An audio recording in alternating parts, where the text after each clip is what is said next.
আপনি আমাকে পড়াবেন না কেন? আপনি আমাকে পড়াবেন না কেন? অন্য একটু বোঝার চেষ্টা করো। আমি এখন থেকে আমি অনেক পড়াশোনা করব, আমি অনেক মনোযোগী হব। আপনি আমাকে যা বলবেন আমি তাই করব। আপনি আমাকে ছেড়ে যেন না প্লিজ। আমি কিছু জানি না, আপনি আমাকে পড়াবেন। বন্যা, আমি তোমাকে পড়াবো না, এবং আমি তোমাকে কেন পড়াবো না সেটা তুমি আজকে বুঝবে না, তো একদিন ঠিকই বুঝতে পারবে। আপনিও একদিন ঠিকই বুঝবেন কেন রান্না করতেছি। আরে বন্যা,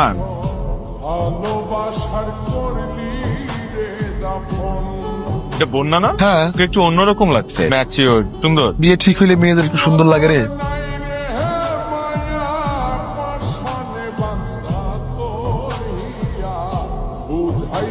আচ্ছা তুমি কি আমাকে চিনতে পারো নাই নাকি? আমাকে ইগনোর কেন করছো বন্যা? যাক, ইচ্ছে থেকে বন্যা হয়ে উঠতে পারছি তাহলে। আমি কোথায় আপনাকে ইগনোর করছি? আপনি তো আমাকে ইগনোর করেছেন এত বছর। আমি তো আপনার সাথেই থাকতে চেয়েছিলাম, আপনি তো ছেড়ে চলে গেছেন। আচ্ছা ব্যথা পাচ্ছি, যদি না ছাড়ি? চুরি ভেঙে যাবে। এই চুরি কিনে দেওয়ার সাধ্য আপনার নেই। এই সামান্য চুরি কিনে দেওয়ার সাধ্য আমার নাই। এটা কোনো সামান্য চুরি না। সবই ঠিক আছে, কিন্তু আমি 9টা চুরির বিষয়টা বুঝতে পারছি না। আমি তোমাকে ভালোবাসি। এখানে অক্ষর কয়টা? 9টা? এখানে চুরিও 9টা। আপনি এক কাজ করেন, আপনি মুখ বুঝে বই পড়েন আর বিদেশ যাওয়ার প্রস্তুতি। আর আপনার যদি কপাল ভালো থাকে তাহলে আপনি আমার বিয়েও খেয়ে যেতে পারবেন। 3 মাস পর আমার বিয়ে। আরে আসসালামু আলাইকুম। কমাল, ওয়ালাইকুম আসসালাম। ভাবলাম একটু দেখা সাক্ষাৎ করে যাই, আপনারা কেমন আছেন একটু জেনে যাই। বন্যার কি অবস্থা? ওর পড়াশোনা কেমন চলছে? তুমি ওকে না পড়িয়ে ভালোই করছো। কেন কেন? ইন্টারে খুব খারাপ রেজাল্ট করেছে নাকি? আরে না, তুমি ওকে পড়ানো বাদ দেওয়ার পর থেকে খুব ভালো রেজাল্ট করা শুরু করেছে। ও তো 4 সাবজেক্টে A+ পেয়েছে। ভালো তো।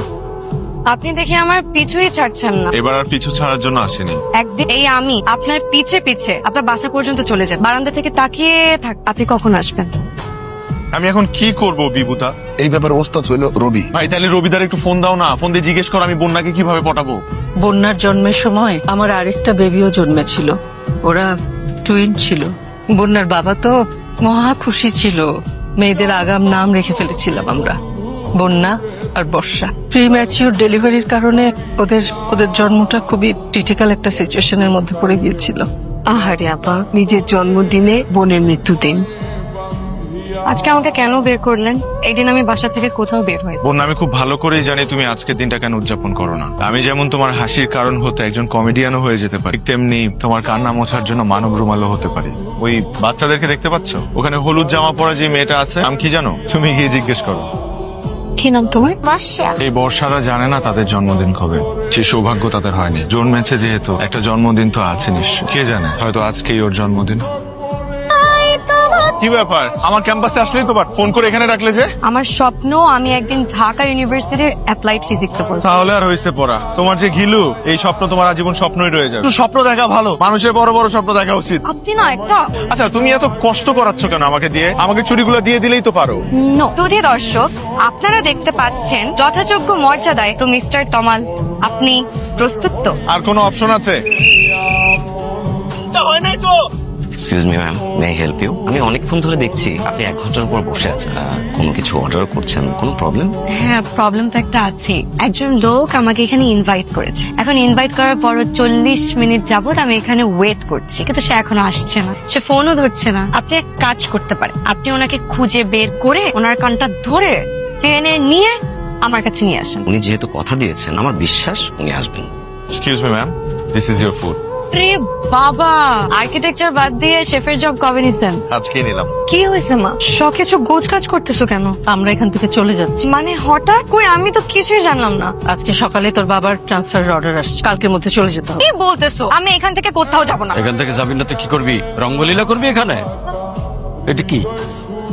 এই নষ্টামির জন্য এত কষ্ট করে তোদের মানুষ করার চেষ্টা করছি আমি। সব দোষ তোমার। সারাদিন কুত্তার মতো খাটনি করি, সরকারি চাকরি, সামান্য বেতন, অন্য মানুষদের মতো তো হইতে পারি নাই। প্রত্যেকটা টাকা আমি অনেক কষ্ট করে রোজগার করি। আর আমার সন্তানেরা একটা তো লেখাপড়াতে কোনো মনোযোগ নেই, আর আরেকটা এই বয়সে শুরু করছে রঙ্গলীলা। বারবার রঙ্গলীলা রঙ্গলীলা করবে না তো বাবা, আমি তমাল ভাইকে ভালোবাসি। যা! ওই সিদ্দিকের পরিবারের সাথে আমার পরিবারের কোন রকম সম্পর্ক হতে পারবে না। তোমার ভালো ছেলে হোক, স্কলার হোক, আর লাখ টাকা বেতনের চাকরি করুক, তাতে আমার কিচ্ছু যায় আসে না। আরে আপনাকে কৈফিয়ত দিতে হবে নাকি? আকরাম রাখেন, আকরাম। কি ব্যাপার? তুমি বাসার ভিতরে ঢুকে চিৎকার করতেছো কেন? আমি তো জানতাম কি জন্য তোর ফ্যামিলিকে আমার ফ্যামিলির সাথে ভালো সম্পর্ক করার সুযোগ দিয়েছি। সবগুলো ফাইলে আমি থরন মনে সাইন করেছিলাম, আর এখন আমি হয়ে গেলাম দুর্নীতিবাজ। যদি প্রমাণগুলো আমি রাখতে পারতাম তাহলে তোর আমি মুখোশ করে দিতাম। এই তুমি আমার কি মুখোশ খুলবে? হ্যাঁ, এত ক্ষমতা কিসের তোমার? চাকরি টিকে আছে শুধু আমার জন্য। এখন আমার পায়ে হাত দিয়ে সালাম করা দরকার। এই, আমার মেয়ে কি সস্তা রে? তোর ছেলেকে আমার মেয়ের পিছনে লেলিয়ে দিয়েছিস। এসব ছেলের উদ্দেশ্য আমি খুব ভালো করে বুঝি। বাপ ছেলে একই ক্যারেক্টার, লুজ ক্যারেক্টার। বন্যা শোনো না, দেখো গতকাল যা হয়েছে পুরোপুরি আমাকে ভুল বুঝছো। যেখানে আমার বাবার সম্মান নাই সেখানে কিভাবে থাকে বলো? বন্যা